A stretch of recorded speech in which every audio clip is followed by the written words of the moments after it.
I'm Dr. Jill Johnson. I've spent my entire career in education. I started in the classroom, then trained teachers, and most recently served as a high school administrator. Now I help highlight the stories, struggles, and successes in educating the next generation of content creators. Welcome to CGTV. Hi everyone, I'm Hannah. And I'm Diego. We work in the Strategy and Communications Department at Porterville Unified School District. Our job is to find the stories happening across our schools and make sure people hear them. One of the best ways to do this is through interviews. Whether you're filming for Instagram Reels, collecting a quote for a caption, or grabbing a quick soundbite at an event, interviews let you share real student experiences in a way that connects with your audience. Today, we're going to walk you through how to approach interviews as a storytelling strategy. We'll break it down step by step, give you practical tactics, and show you examples along the way. By the end, you'll have all of the tools you need to capture meaningful stories on camera or in writing. Think about the last post you saw that made you stop the scroll. Was it a flyer or a photo with a generic caption? Or was it a moment where someone was speaking in their own words? Imagine two posts about a robotics competition. One says, "Students competed at regionals this weekend." The other has a student on camera saying, "We worked on this robot for months, and seeing it cross the finish line was a feeling I'll never forget." The second one sticks with you. It's personal, it's real, it's a student sharing their own experience. Interviews let us capture moments like that. They help us move past what happened and get to what it felt like. And that's where connection happens. Your job as student storytellers is to draw those stories out, to ask questions that invite people to reflect, share, and be themselves. To make interviewing easier, we use a simple framework. PREP. P, prepare. R, relax. E, engage. P, present. Every strong interview follows this rhythm. It doesn't matter if it's one question in the hallway or a 20-minute conversation for a video project. This structure works. We're going to break down each part, giving you practical tips and show examples of what to do and what not to do. Good interviews start long before the camera turns on. Preparation sets you up to get strong content. There are 3 parts. Know your goal. What story are you trying to tell? Pick the right person. Who has a best perspective or experience? Write strong questions. This is a big one. Good questions get good answers. Here's a quick test. If your question can be answered with yes or no, it's probably not a good question for storytelling. Let's walk through an example. Say you're interviewing someone about the new cafeteria. Do you like the new cafeteria? Yes. That's a dead end. What's your favorite part about the new cafeteria? The natural light. It feels happier. It doesn't feel like a cafeteria. It feels like a nice place to hang out. That's better. We're getting a little more detail. Tell me about the first time you walked into the new cafeteria. What stood out to you? The first time I walked to the new cafeteria was the first lunch of the year. I stopped in the doorway because it looked so different. It felt bigger and brighter. The light made it feel open, and everyone was around like, wow, you could feel the energy in the room. That question invited a story. You heard details, emotion, and perspective. Exactly what makes a quote or soundbite memorable. When you prepare questions, think about the order too. Start with the warm-up to ease people in. Then move into story-based questions, then have a couple of follow-ups. And end with something like, is there anything else you would like to add? And remember, your interview might be 15 to 20 minutes long, even if you only use 30 seconds of it. And that's okay. The longer conversation gives people time to relax and open up. Before you even start your interview, it's a good idea to do a quick equipment check. It sounds simple, but skipping the step is one of the easiest ways to lose a great interview. Here's a quick checklist to keep in mind. Make sure your mic is working and audio is clear. Record a 10-second test clip and play it back. Check that your phone has enough battery and storage. Turn off notifications so your recording isn't interrupted. Frame your shot at eye level, no extreme angles. Check your lighting. If you're indoors, try to avoid bright windows behind your subject.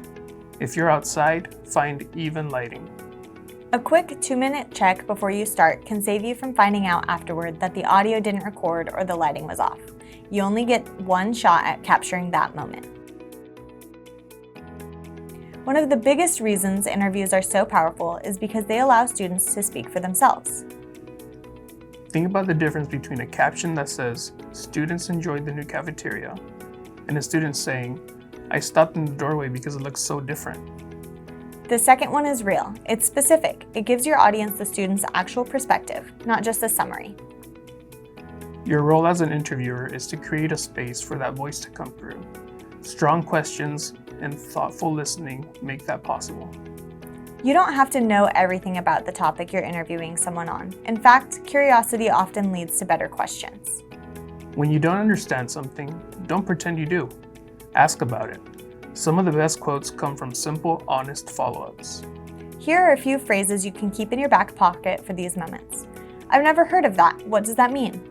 Can you walk me through that like I'm new to it? Why was that a big deal for you or your team? What happened next?" You're not expected to be the expert. Your job is to be genuinely interested. That curiosity will make the interview feel more like a conversation, and people respond well to that. Once you've prepared your questions and gear, the next step is to make the person you're interviewing feel comfortable. Even the best questions won't work if the person is tense or nervous. Start with a warm introduction. For example, "Hey, we're just going to talk for a couple minutes. If you mess up, no problem. We'll just do it again." Then ask 1 or 2 easy warm-up questions while you're setting up. Something like, "How long have you been into robotics? And what got you interested in it?"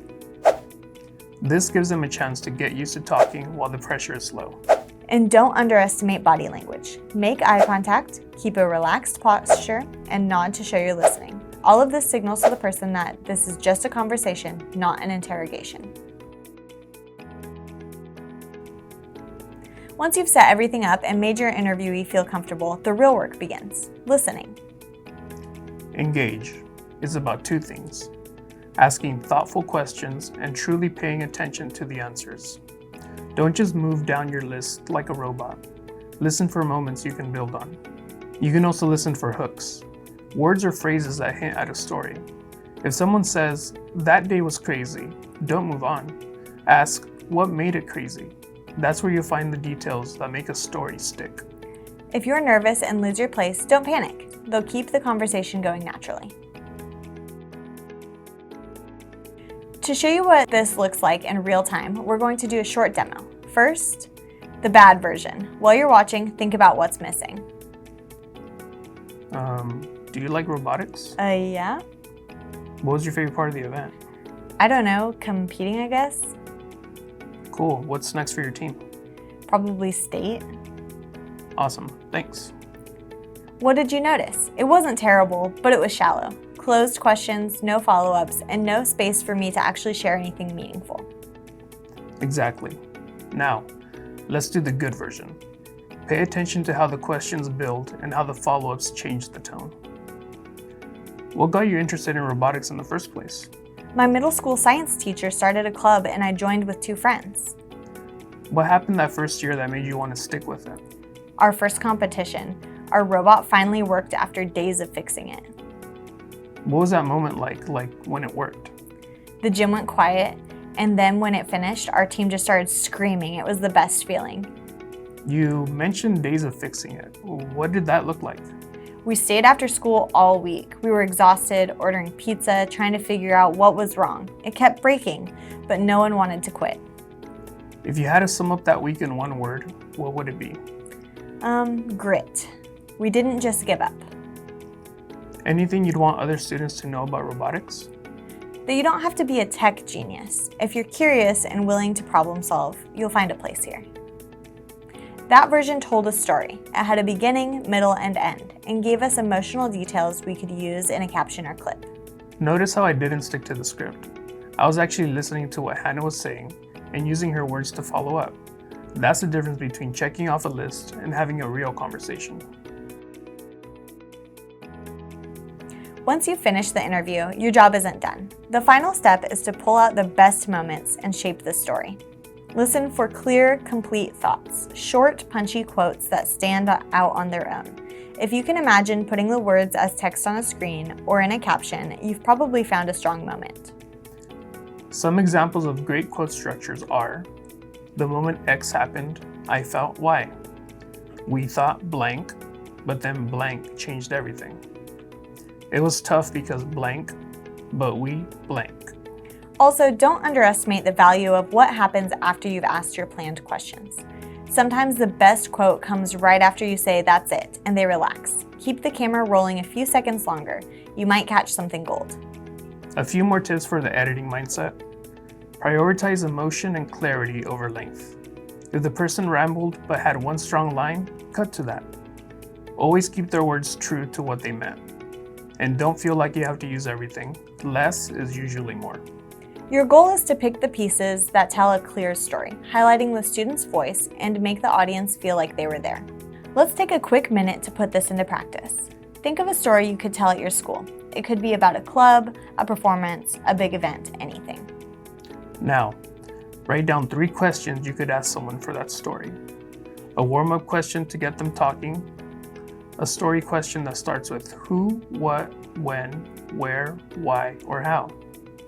A follow-up question that starts with tell me more, why, or what happens next. Circle the question that would most likely lead to a story. That's your anchor question, the one to lead with when you interview.